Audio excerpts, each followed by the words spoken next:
Hi everyone and welcome to another episode of T-Dog RC.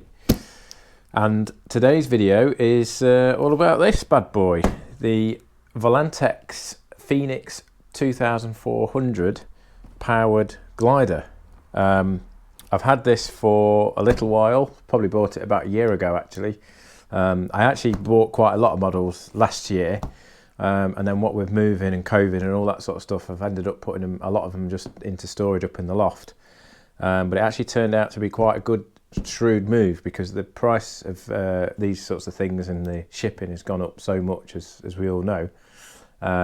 It's actually quite good that I bought them when I did. So yeah, that's what we're going to have a look at today. So we're going to have a quick unbox of this and also an assembly video as well, just getting it put together ready to fly. So let's get stuck in.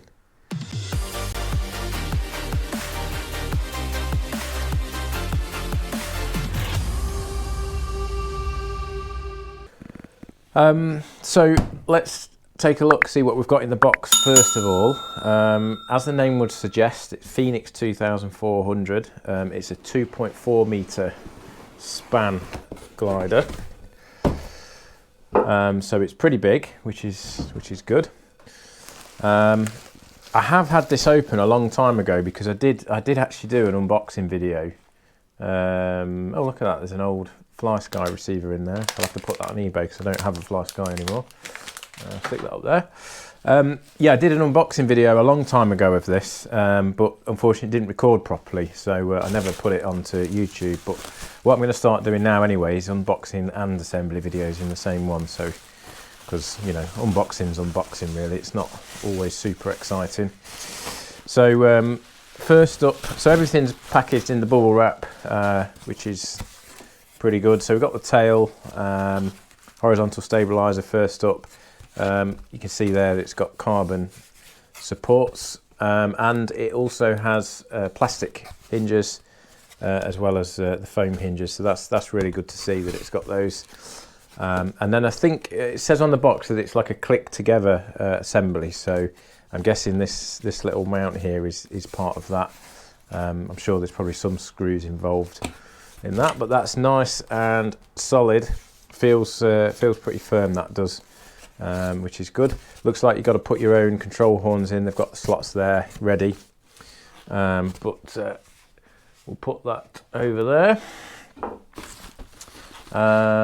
What else have I got here? Oh, I've got another altitude sensor. Ha! All these things didn't even realise I'd got.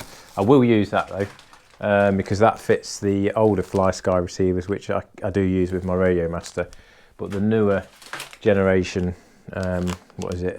AD.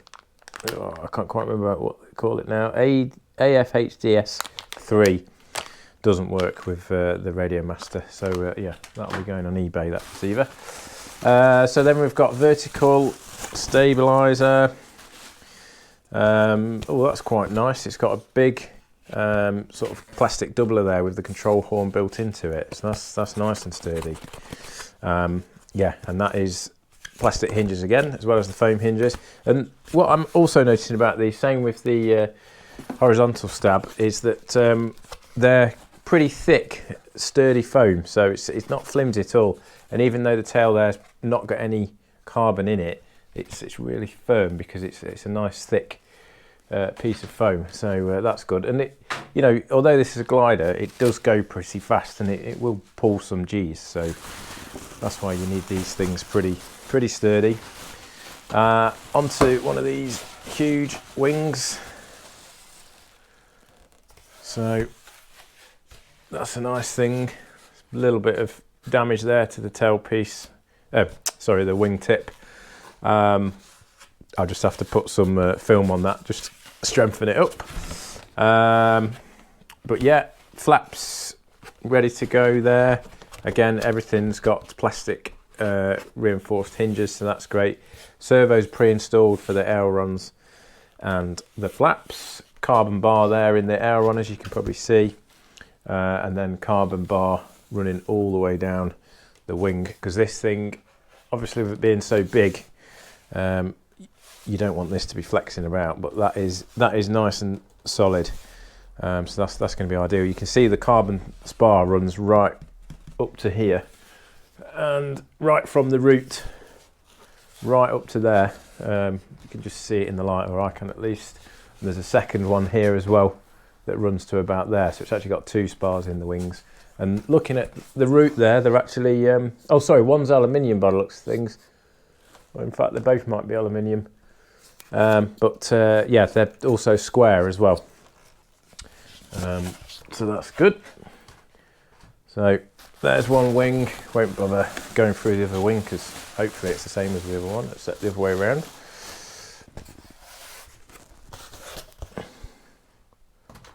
There we are.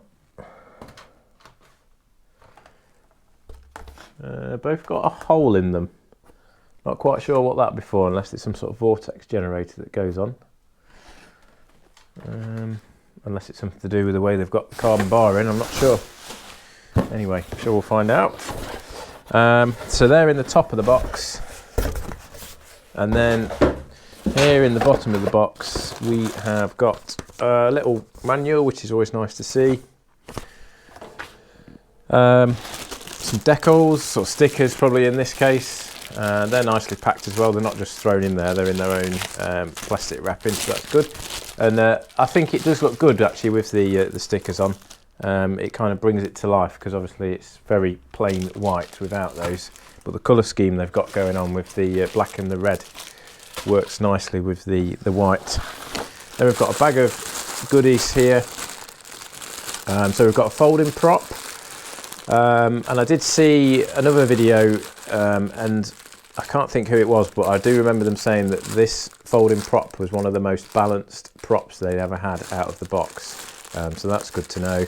We've got some spare hinges in here, which is nice. Oh, they've even included a screwdriver in here, which is always a nice little touch. Servo arms that we've got to put on, and then obviously all the clevises and the linkages. And then you've also got the control horns there, ready to go on. They are the sort of ratchet click type control horns, which some of those are okay, some of them are a bit dodgy, but we'll have to see what these ones are like.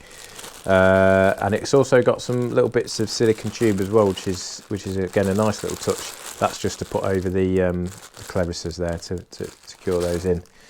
So that's the accessory pack, and then we're on to the fuselage. And the cool thing about this is the fuselage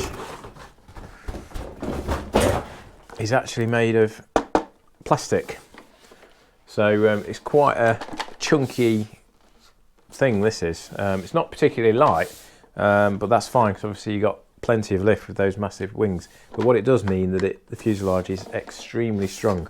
You know, that really is a solid piece of kit, so can't complain at that. Let's just get the canopy off. I think it just pops off at the sides. You can see it's a nice quick release canopy.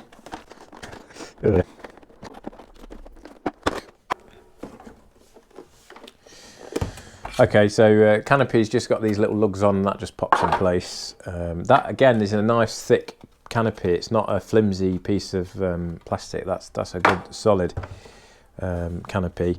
And then I'm guessing this bit, you just press this in and that comes off there. On the box it does say you can use this to mount some FPV gear to, or a GoPro or something like that. To be honest with this, I'm not going to be doing that. I'm just going to be flying this, and I'm a little bit frustrated that it's taken me this long to start looking at this. We're just heading into September. It's 1st of September tomorrow here. Well, I guess it is everywhere around the world, but yeah, so we're heading into September, and that means the start of autumn for us here in the UK. So we do get some nice autumn days in early autumn, particularly in September and October. So I'm hoping that there'll be some nice sort of fairly warm days, because I've heard these are really good for catching thermals, but whether I've sort of missed the boat on that one a little bit because of the time of year, we'll have to see. But anyway, it is a powered one, so we've always got the motor to take us up to altitude. So moving down to the tail, the servos are pre-installed in the back of the fuselage here, which again they're nice and nicely installed, nice and solid. And obviously that minimises the control link run to the surfaces as well, so there's more of a positive control there.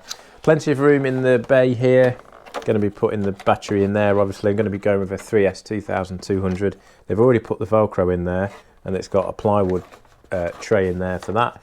They've included the straps for the battery, and then they've included all of the servo leads, which looks slightly they're the flap and the aileron connectors, I guess, in there. So that's going to be probably a little bit of a faff actually to connect those up each time, because they're sort of wedged inside that area there, but we'll have to have a look at that.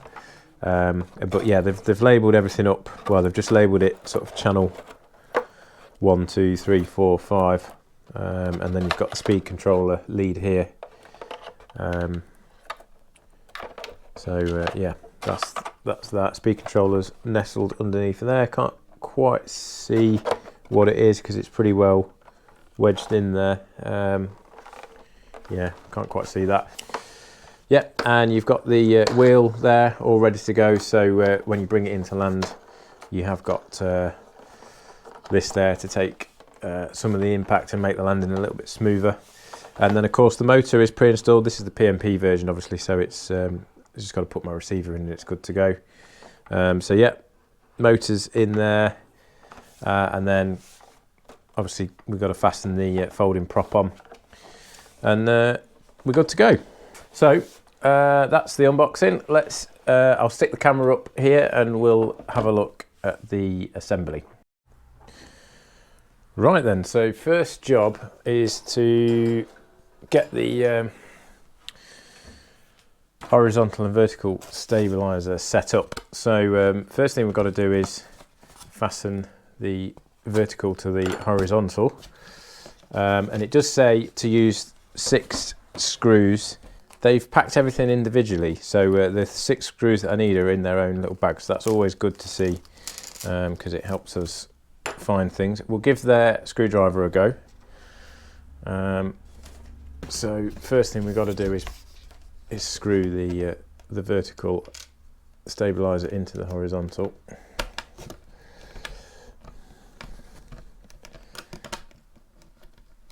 You never want to do these things ridiculously tight, because all you end up doing is crushing the foam. So you just want to do it just until you feel a bit of resistance there, and that should be plenty. So that's that done. So then we've just got to put this now onto the fuselage, and so this doesn't click in, but it's got this nice little bit that I showed you earlier that basically just lines up with the back of the fuselage here, and then you just put the 4 screws in there, which I know you can't see very well like this, but the screws go 2 in there and 2 on the other side. Okay, so that's those guys on there, nice and solid. I did end up using my normal screwdriver because unfortunately that one just seems to want to, it's a bit too small I think for the screws by lots of things, and it wants to mash the heads up a bit. So yeah, I switched to mine, and that was much better. But yeah, that is nice and solid on there for sure. That really does feel secure, so can't go wrong with that. So next job is to get the control horns put in place, and here it's saying to use 4 screws to put these in place, but I'm pretty sure that they're the ratchet type. So let's have a quick look. I think they're all the same. Let's empty them into here, see what we've got. Throw these little baggies away. Yeah, so these are definitely all the same with the ratchet mechanism. I'm pretty sure they're all the same size as well, which they are. So yeah, the instructions are slightly wrong there, but not a problem, just something to be aware of. You don't screw the horns in on this, you in fact just use these. So we're going to slot that in there. It does go through on this one, it goes through the carbon bar, carbon support, if you can just see that. So the horn is right in the middle of that carbon support, so that's nice. That's going to give a lot more strength to the control horn. And then basically we get these and then we just ratchet these on. It's a bit like a cable tie type idea. What I will do, recommend you do as well, is just put a dab of thick CA there, just to sort of stop these from coming undone. But as I've said, these ones do feel pretty sturdy, to be fair, so they're not too bad. So that's that on. The rudder one's obviously already in place, so that's fine. So next job really is just connecting the, we've got to put the servo arms on, and we've got to put the push rods on as well. So it will be these longer ones that will be for this. So servo arms we're going to need, so let's just put these into here. I find this is quite useful as well. I've got this little tray which has just got a couple of compartments on for when you're doing this sort of thing. You can empty each bag into this and you've got everything separate there, which is quite good. So let's, I suppose what I should do as well is make sure the servos are centered. So I'll need my servo center, which I think is here, which it is. So normally, the way I have it set up, channel 2 would be, no, that can't be right because that's got 2 in. So yeah, basically these, I guess it depends what sort of radio you've got and what format it uses, but these are completely wrong for the way I would normally do it. But we'll just connect it up and have a look. So we go that way round. Something's buzzing. Let's just change this to manual mode. Yeah, that's the elevator one. So we will center that. Okay, that's centered. We'll get a control horn. A servo arm on there. Just trying to keep it all in camera as well, as best I can. I usually leave the power connected as well when I put the servo arms on, just to it just gives a little bit of extra torque, obviously, on the servo for when you're screwing the screw in. A little bit more resistance. And again, you don't want to do these stupidly tight.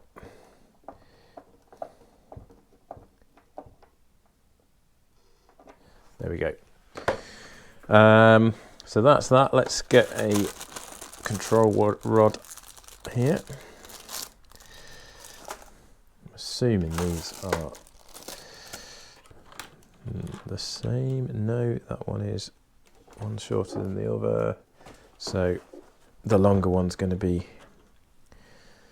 for the air run side. And it looks like they've pre-drilled the third hole in here. So this is a Z bend, so we'll just slot this in, hopefully. Right, I just got to put the silicone on this one, because it wasn't, it's already on the rudder one, but it's not on this one. So we'll put that on there. And then they've pre-drilled the third hole on the servo arm. So we'll put that in. It's just a standard Z bend. And then I'm going to put this probably on the outer hole here on the horn. And do you know what? That's not bad at all. That is not bad at all. It's slightly, slight bit of up elevator there. So I will just wind a couple of turns in. Obviously, when I come to connect the radio, it might have a slightly different center point to my servo tester.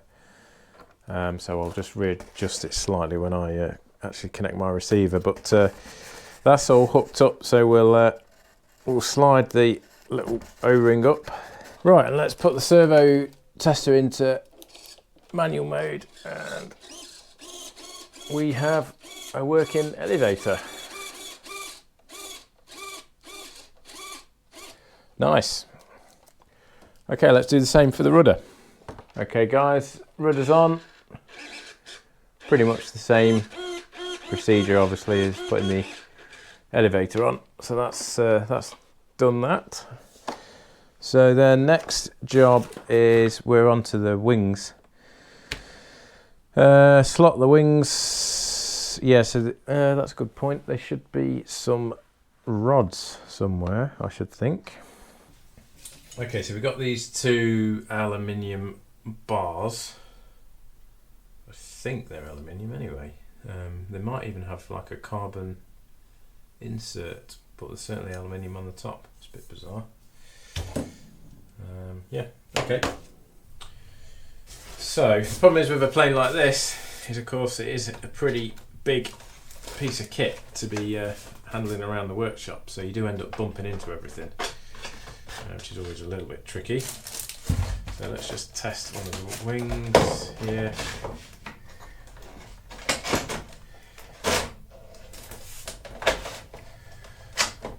Goes in there like that. And then underneath, I think if you push these, I believe it clicks into place.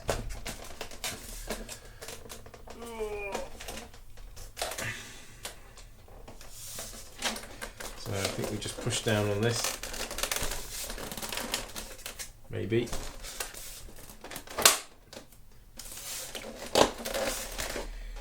Okay, yeah, so to get the wing in, that plastic spring just clips in like that, so it's actually quite a positive click once it goes in, and that is nice and solid. So that's the thing is, that's really nice, and it's a really nice quick release mechanism, but the problem is connecting the leads up to the flap and aileron is going to be really fiddly. So it's a bit of a shame there isn't a quick release connector built into the wing root in the side of the fuselage, but there we are, because that is really nice and easy to get it out as well.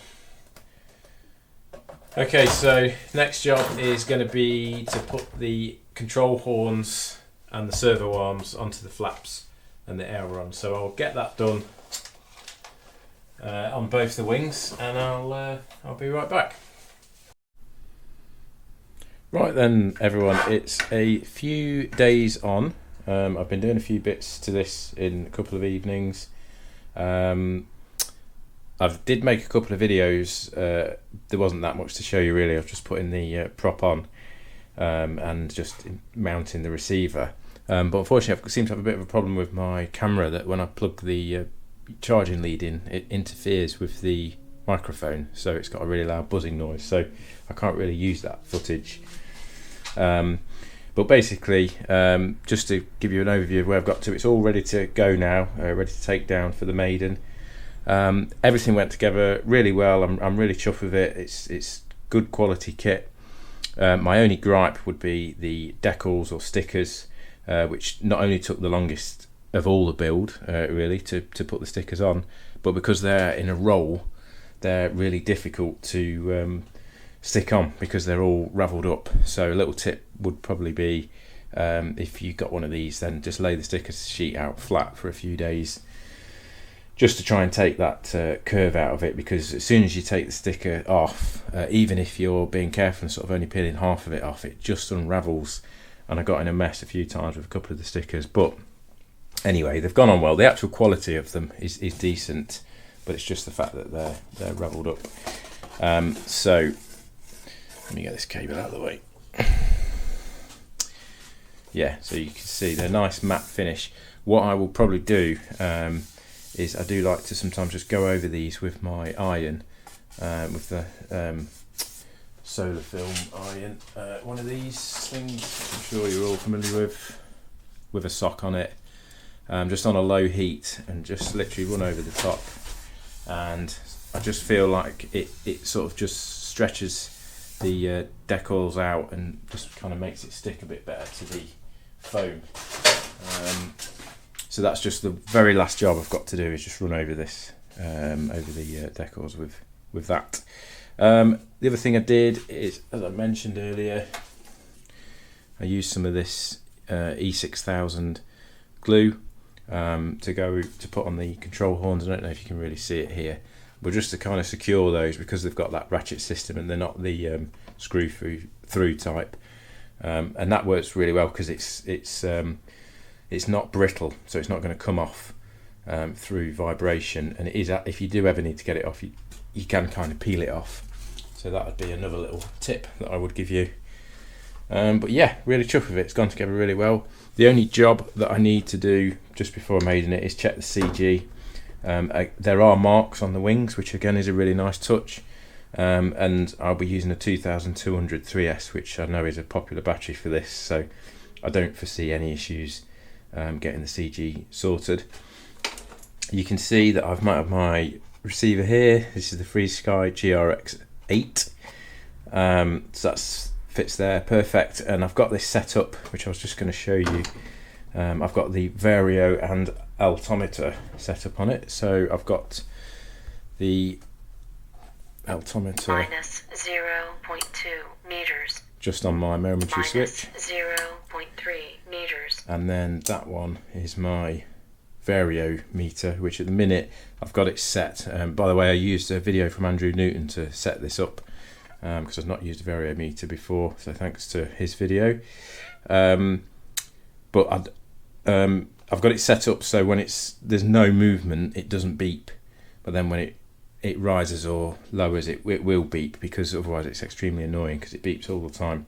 But just for the purpose of demonstrations, if I just change that so it is on, let me just go through here, under here, isn't it? So here you can see that it says center silent, but if I change that to the tone and then lift the model up a bit and back down,